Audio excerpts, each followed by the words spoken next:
ইতিপূর্বে এই সমস্যাটি সমাধান করা হয়তো আপনার কাছে অনেক কঠিন ছিল, কিন্তু এরপর আর থাকবে না ইনশাল্লাহ। এটি কয়েক সেকেন্ডে আপনি সমাধান করতে পারবেন। তো আপনি শর্টকাটে করতে চাইলে যেটি করতে হবে সেটি হলো, প্রথমে প্রদত্ত যে পদটি আছে সেটি নিয়ে নিন।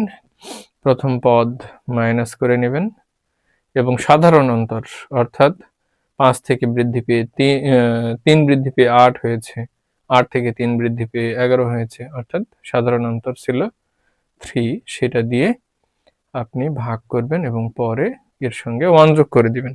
এটি শর্টকাট। তাহলে আপনি অল্প কয়েক সেকেন্ডের মধ্যে এটির উত্তর পেয়ে যাবেন। আচ্ছা, তাহলে আমরা শেষ করে দেখি। তো এখানে 383 থেকে আমরা যদি 5 বিয়োগ করে নিই তাহলে আমরা পাবো 378 এবং সেটিকে আমরা 3 দিয়ে ভাগ করব এবং পরে ভাগ করার পর 1 যোগ করে নেব। তাহলে এখানে কি পাওয়া যাচ্ছে?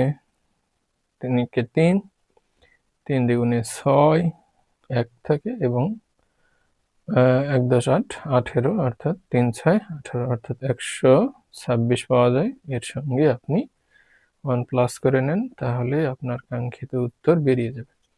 তো এ ধরনের সমস্যা সমাধানের ক্ষেত্রে আপনি এই প্রক্রিয়াটি অনুসরণ করলে কয়েক সেকেন্ডের মধ্যেই সমাধান পেয়ে যাবেন। তো কি করতে হবে আপনাকে? প্রদত্ত যে সংখ্যাটি দেওয়া থাকবে, যদি জিজ্ঞাসা করা হয় যে এটি কততম পদ, তখন কি করবেন? প্রদত্ত যে সংখ্যাটি থাকবে সেখান থেকে প্রথম পদ বিয়োগ করে নেবেন এবং সাধারণ অন্তর দিয়ে ভাগ করার পর সঙ্গে +1 করতে হবে।